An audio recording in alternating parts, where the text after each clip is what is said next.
रात के 1 बजे 10 तरीके की सब्जी पराठे खाने वाला ससुराल। रागिनी ससुराल के दरवाजे पर खड़ी है। हाथ में पूजा की थाली लिए उसकी सास बिमला स्वागत कर रही है। परिवार के बाकी सदस्य पास खड़े हैं। बिमला ने आरती की थाली घुमाई और रागिनी का पैर ससुराल की दहलीज पर रखा। बेटा, इस घर की लक्ष्मी बनकर आई है तू। अब इस घर में तेरे कदम से खुशियां ही खुशियां आएंगी। जी माँ जी, मैं आपकी हर बात मानूंगी और आज्ञाकारी बहू बनकर दिखाऊंगी। इतना कहकर रागिनी अंदर आती है और सबके पैर छूती है। हेमंत, उसके ससुर, आशीर्वाद देते हैं। ननंद पारुल हल्के अंदाज में हंसती है। भाभी, अब देखो, तुम तो इस घर की महारानी हो, पर जल्द ही रसोई की महारानी भी बन जाओगी, क्योंकि हम सभी को अलग अलग तरीके का खाना पसंद आता है। हर कोई एक जैसा खाना नहीं खाता। जो भी करना पड़े मुझे खुशी होगी। आखिर अब आप लोग मेरा परिवार हो और आप लोगों की खुशी में ही मेरी खुशी है। आपको जो अच्छा लगेगा मैं आपके लिए बना दिया करूंगी। शादी के पहले 2 दिन तक तो शादी के बाद वाली रस्में ही चलती रहती हैं। अभी बिमला ने रागिनी को कुछ भी काम करने से मना कर दिया था। बिमला और विशाखा उसे आराम करने देती हैं। देख बहू, नई बहू को शुरुआत में आराम मिलना चाहिए। अब तो कुछ दिन तू बस आराम कर। घर के सारे काम तेरी जेठानी और मैं संभाल लेंगे। जी माँ जी, आप जैसा कहें। कितना प्यारा ससुराल है मेरा, कोई मुझे काम करवाना ही नहीं चाहता। कर लो देवरानी जी जितना भी तुम्हें आराम करना है, क्योंकि बाद में तो तुम्हारी रेल चेन्नई एक्सप्रेस से भी ज्यादा तेज भागने वाली है, जैसे मेरी भागी थी इस घर में आने के बाद। चलो बड़ी बहू, अब रागिनी को थोड़ी देर आराम करने देते हैं। जेठानी और सास दोनों ही रागिनी के कमरे से चली जाती हैं, जिसके बाद रागिनी अपने कमरे में आराम करने लगती है। लेकिन उसके मन में ये विचार चल रहे थे कि जल्द ही उसे परिवार की जिम्मेदारी उठानी होगी। इतना बड़ा परिवार है, मुझे तो यहाँ जिम्मेदारियां भी बहुत ज्यादा संभालनी होंगी। लेकिन माँ जी का जो स्वभाव है, उससे ऐसा लगता है कि जैसे सब लोग मिलजुल कर सारे काम करते होंगे। रागिनी के आराम के दिन पूरे होते हैं और अब उसे घर के काम में हाथ बटाने का मौका मिलता है। वो किचन में बिमला और विशाखा के साथ खड़ी होती है। देखो बहू, हमारे घर में सबकी अपनी अपनी पसंद है। तेरे दादाजी को खिचड़ी पसंद है, दादी को रवा इडली, तेरे ससुर जी को पराठे और तेरी ननंद को पनीर। रवि को आलू की सब्जी चाहिए तो तेरे देवर अंकित को तो मीठा बहुत पसंद है। सबकी अलग पसंद है। इतनी सारी चीजें, सबके लिए अलग अलग खाना बनाना पड़ेगा क्या?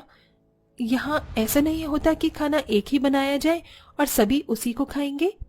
हाँ देवरानी जी, यही तो इस घर का नियम है और सबको रात के 1 बजे खाना खाने की आदत है।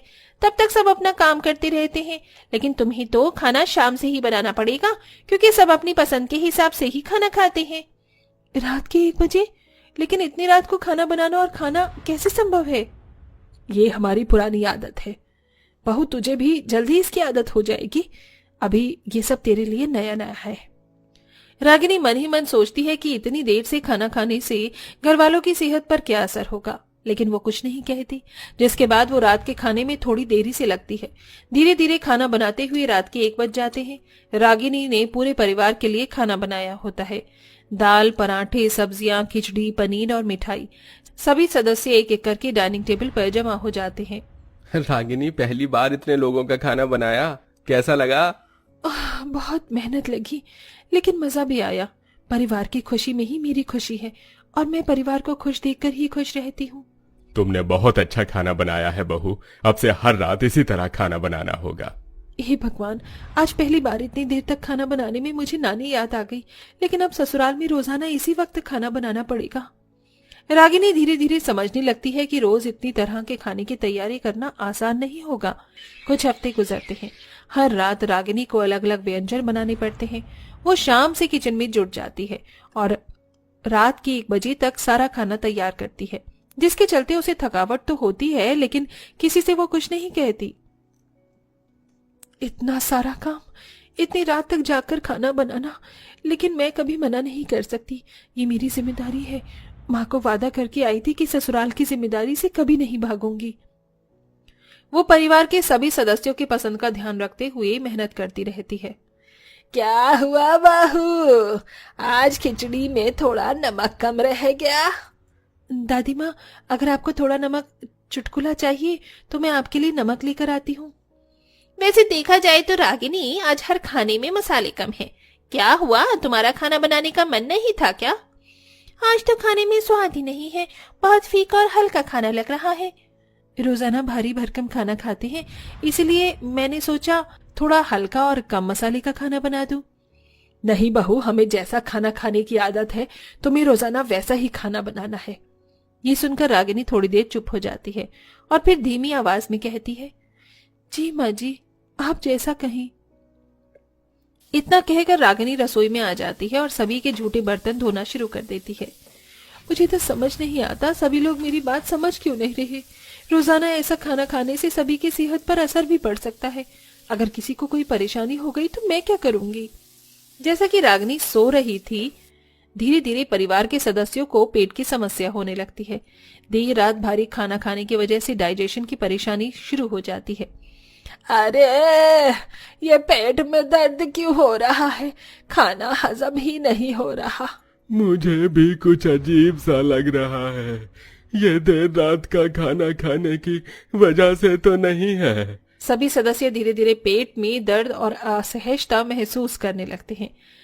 सब इस परेशानी से बहुत ज्यादा परेशान होते हैं।